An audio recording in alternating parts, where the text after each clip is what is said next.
మాలిని దేవి multi speciality hospital, Christian పేట, 5వ line, కావలి.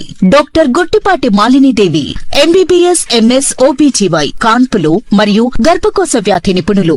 మాలిని దేవి multi speciality hospital నందు అందించు వైద్య సేవలు: సాధారణ కాన్పులు, సిజేరియన్లు, లాప్రోస్కోపిక్ ద్వారా గర్భసంచికి సంబంధించిన ఆపరేషన్లు, ట్యూబెక్టమీ, పిల్లలు లేకుండా operation, high risk pregnancy, ectopic pregnancy మరియు గర్భసంచి నీటి బుడగలు, గర్భసంచి జారిన ఆపరేషన్లు, రొమ్ముగడ్డలకు చికిత్స, నెలసరి ఇబ్బందులకు చికిత్స, మెనోపాజ్ సమస్యలకు చికిత్స చేయబడును. స్త్రీలకు సంబంధించిన అన్ని సమస్యలకు చికిత్స చేయబడును. పిల్లలు లేని వారికి ప్రత్యేక చికిత్స కలదు. ముఖ్య గమనిక: మా హాస్పిటల్ నందు కాన్పోయిన తరువాత తల్లి బిడ్డను ఉచితంగా మా వాహనంలో క్షేమంగా ఇంటికి చేర్చబడును. మా హాస్పిటల్స్ ప్రత్యేకతలు: ICU, lab, AC and non AC rooms, 24 గంటలు మెడికల్ షాప్, ప్రతి రూమ్ నందు వేడి నీటి సదుపాయం కలదు.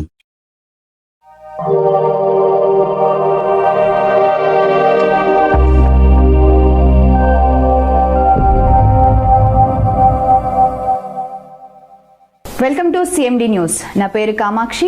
ముందుగా నేటి వార్తా విశేషాలు. ధర్మవరం మండలం నడుమిగట్టిపల్లి గ్రామంలో ఎస్సీ మాదిగ సామాజిక వర్గానికి చెందిన వారిపై కుల దూషణలు, బెదిరింపులు, దాడులకు పాల్పడిన ఘటనను బహుజన సమాజ్ పార్టీ ధర్మవరం నియోజకవర్గ ఇన్ఛార్జ్ సాకే వినయ్ కుమార్ తీవ్రంగా ఖండించారు. అప్పు విషయాన్ని కారణంగా చేసుకుని ఎస్సీ మాదిగ యువకుడిని కుల పేరుతో దూషించి దాడి చేయడమే కాకుండా తర్వాత గ్రామ రహదారులు అడ్డగించి ప్రాణహాని బెదిరింపులు చేసినట్లు బాధితులు తెలిపారు. ఈ ఘటనపై ధర్మవరం రూరల్ పోలీస్ స్టేషన్లో ఫిర్యాదు చేయగా ఎఫ్ఐఆర్ నమోదు చేసి న్యాయం చేస్తామని పోలీసులు హామీ ఇచ్చారని పేర్కొన్నారు. ఈ ఘటనపై స్పందించిన సాకే వినయ్ కుమార్ బాధితులతో కలిసి పోలీస్ స్టేషన్ కు వెళ్లి ఎస్సీ ఎస్టీ అట్రాసిటీ కేసులు, హత్యాయత్నం కేసులు నమోదు చేయాలని డిమాండ్ చేశారు. న్యాయం జరగకపోతే బహుజన సమాజ్ పార్టీ తరపున ఉద్యమం చేపడతామని హెచ్చరించారు. ముందుగా అందరికీ జై భీమ్.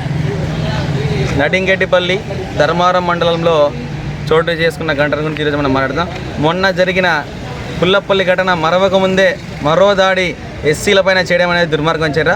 నడింగెట్టిపల్లిలో నిన్నటి రోజున నరసింహులు అనే వ్యక్తి అంగడికి వెళ్ళడం జరిగింది. అక్కడ అప్పుగా తీసుకొని ఒక కొద్దిగా అమౌంట్ ఇవ్వకోకుంటే వారిని డబ్బులు లేకుండా ఎందుకు వచ్చారో అది లంచా కొడక అని చెప్పి వాళ్ళు దూషణ చేసి దాడి చేశారు.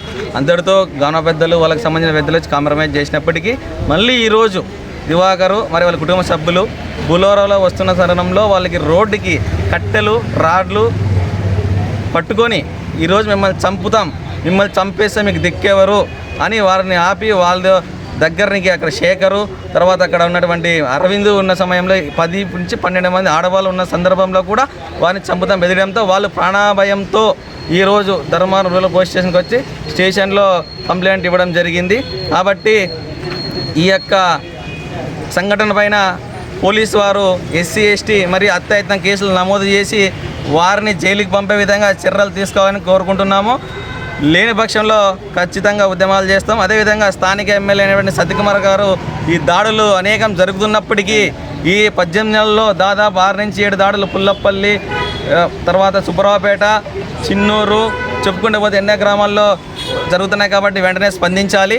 వీరికి న్యాయం జరిగే వరకు బహుజన్ సమాజ్ పార్టీ సాకే వినయ్ కుమార్ నేను పోరాడతానని తెలియజేస్తున్నాను. జై భీమ్, జై భారత్.